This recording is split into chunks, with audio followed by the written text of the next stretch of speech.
The chamber was vast, its walls carved from the bones of extinct leviathans, a testament to the power of those who ruled here. At its center, beneath the cold glow of a dying star projected above, sat the Grand Arbitrator Zelvora, his obsidian scales gleaming under the Council's illumination. Surrounding him, the highest representatives of the galactic powers, species that had ruled for millennia, civilizations that had crushed countless worlds under their dominion, watched with amused contempt as the human envoy stood before them. Ambassador Richard Cole, the sole representative of Earth, remained silent as Zelvora's decree was read. The voice of the arbitrator's attendant, a gaunt, insectoid scribe, echoed through the chamber. Humanity was to submit. The terms were non-negotiable: a tithe of 1/3 of Earth's mineral wealth, 10 million human workers for integration, and unrestricted genetic access for scientific advancement.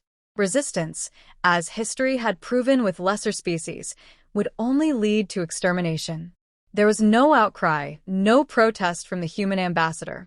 Cole merely listened, expression unreadable. To the Council, this was expected. Humanity was new to the stars, an upstart species barely out of its cradle. They had no great fleets, no history of conquest, nothing that warranted a seat in this chamber. The demand was a formality, the outcome predetermined. A murmur of amusement rippled through the gathered representatives. The Varkari Dominion's admiral, a towering, armored creature with mandibles sharpened from countless battles, chittered in amusement. The Chisin High Matriarch, whose race had subjugated 3 galaxies, smiled, her venomous fangs glistening.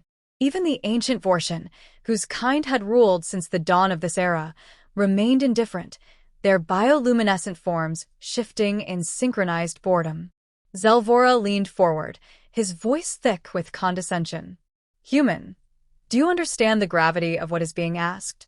His slitted eyes gleamed with amusement. "You are being given an opportunity few species receive. To resist is to be erased.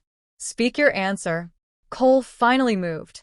Slowly, deliberately, he straightened his suit, adjusting the cuff of his sleeve.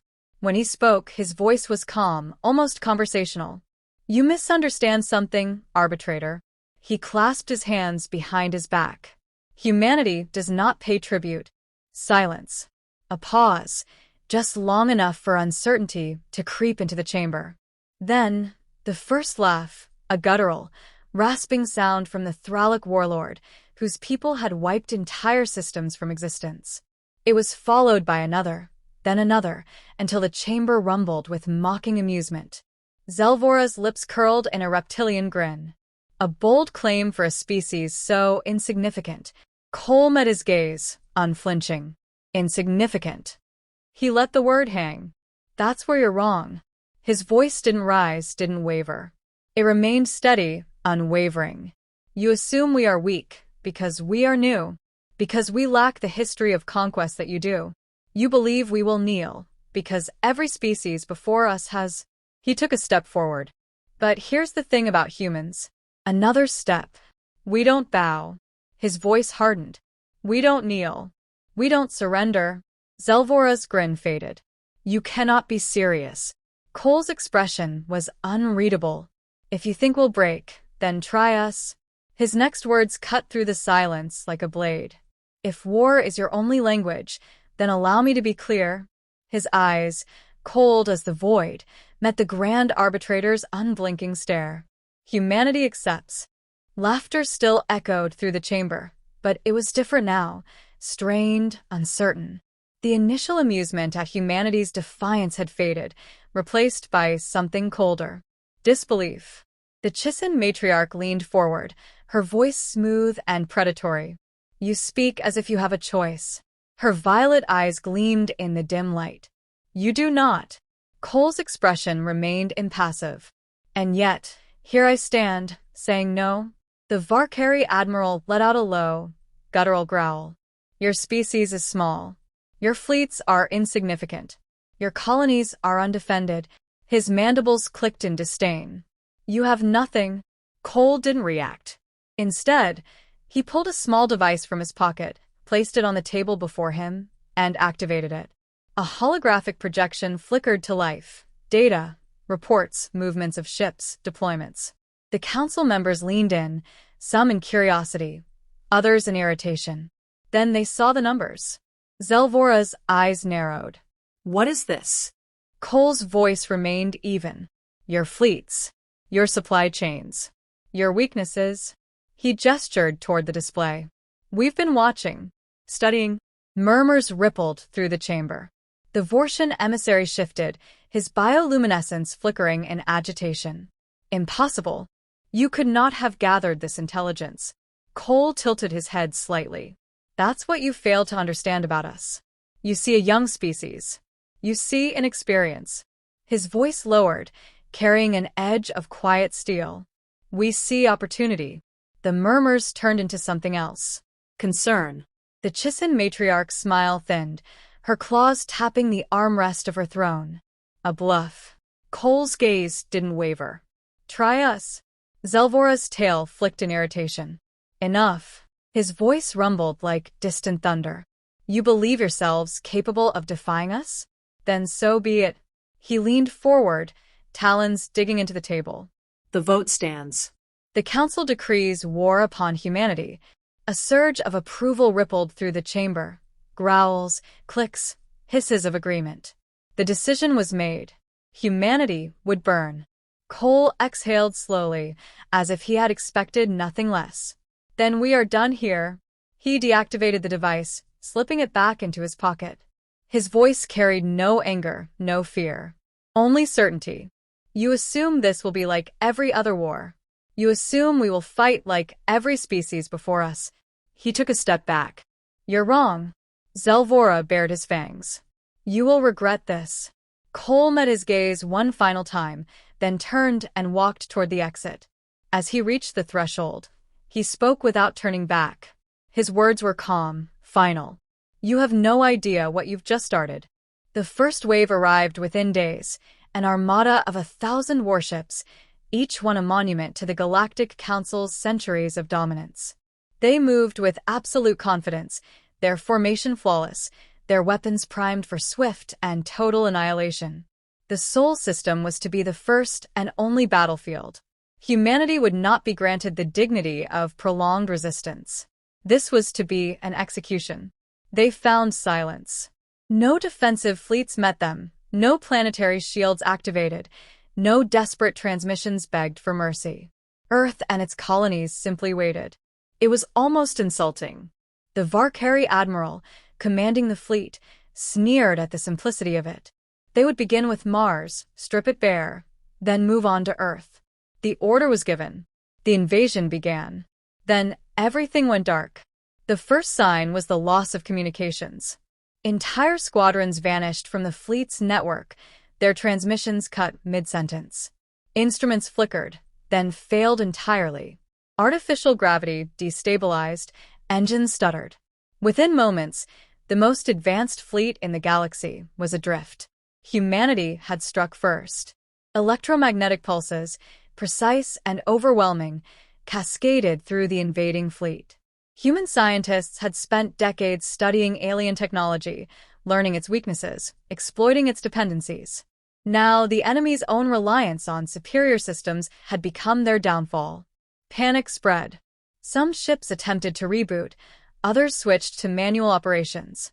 That was when the second wave hit. Human warships, smaller, faster, built for adaptability rather than raw power, emerged from hidden positions. They didn't fight conventionally. They didn't engage in grand battles of attrition. They struck like predators, targeting engines, life support, command centers. They boarded disabled vessels, turning enemy ships against their own kind. Ground invasions fared no better. The Council had expected surrender, not defiance. They had expected a broken species, not one that had spent years preparing for this exact moment. On Mars, on Luna, on the orbital stations above Earth, human forces fought like no species the Council had ever encountered. They did not adhere to traditional tactics. They ambushed, they adapted, they used every piece of their environment as a weapon. The Council forces, trained in the doctrine of overwhelming force, found themselves fighting an enemy that refused to meet them head-on. Guerrilla warfare, electronic sabotage, psychological manipulation. Every human tactic was designed to frustrate, exhaust, and dismantle. The invaders had come expecting conquest. Instead, they found themselves trapped in a war with no front lines, no safe zones, no certainty. Days turned into weeks. The once mighty fleet of the Council fractured. Some ships abandoned their posts, unwilling to be dragged into an unwinnable fight. Others fell to human hands, repurposed, improved. The Council had believed this war would last mere hours. Instead, they were bleeding. Humanity had not just survived the first strike. It had turned the tide. The war was no longer a question of if they could endure. Now it was a question of how far they would go to win. The Council forces were in disarray. What had begun as a swift campaign had turned into something else entirely, something none of them had ever experienced. Their fleets were in ruins, their armies scattered, their confidence shattered. The war that was meant to be a lesson in dominance had become a warning they could not ignore. Humanity did not break. Humanity did not surrender. Humanity adapted, endured, and now, humanity was coming for them. The counteroffensive began without fanfare, without grand declarations. Human warships, no longer scavenged, no longer outmatched, emerged in the heart of Council-controlled space. They were not crude copies of alien designs. They were something else, sleeker, deadlier, optimized beyond anything their enemies had ever conceived. Where Council ships relied on overwhelming force, human vessels thrived on unpredictability. Every engagement was a test of ingenuity, every battle a showcase of adaptation. They fought with no pattern, no doctrine the Council could predict. World after world fell, not through annihilation, but through precision. Humanity struck where it hurt the most: supply lines, command centers, key infrastructure. They did not waste resources on occupation. They did not need to. Entire planetary governors surrendered before the first shot was fired, unwilling to face the inevitability of human retaliation. Fear spread faster than war. The same species that had mocked humanity now whispered of them, like a specter in the dark. The Galactic Council, once unquestioned in its rule, fractured under the weight of its own failures. Some species withdrew entirely, unwilling to risk further losses. Others turned on each other, desperate to escape the path of destruction. The unity they had prided themselves on crumbled, exposed for the fragile illusion it had always been. In the final days of the war, a single human fleet arrived at the Council's homeworld. Not a massive armada, not an overwhelming force, just enough. Enough to send a message. Enough to make it clear that humanity was not here to negotiate. A final transmission was sent. Ambassador Richard Cole, no longer a diplomat, but the voice of a species that had defied extinction, addressed the remnants of the Council. His face was calm, his words measured. This was your choice. The silence that followed was absolute. No threats, no demands. Only the weight of what had been done. What could still be done? The war did not end with treaties. It ended with the Council dissolving itself, with entire civilizations withdrawing from galactic politics, unwilling to risk humanity's wrath again. It ended with a single undeniable truth: humanity was no longer a footnote in the cosmos. They had arrived. And they were never going to kneel.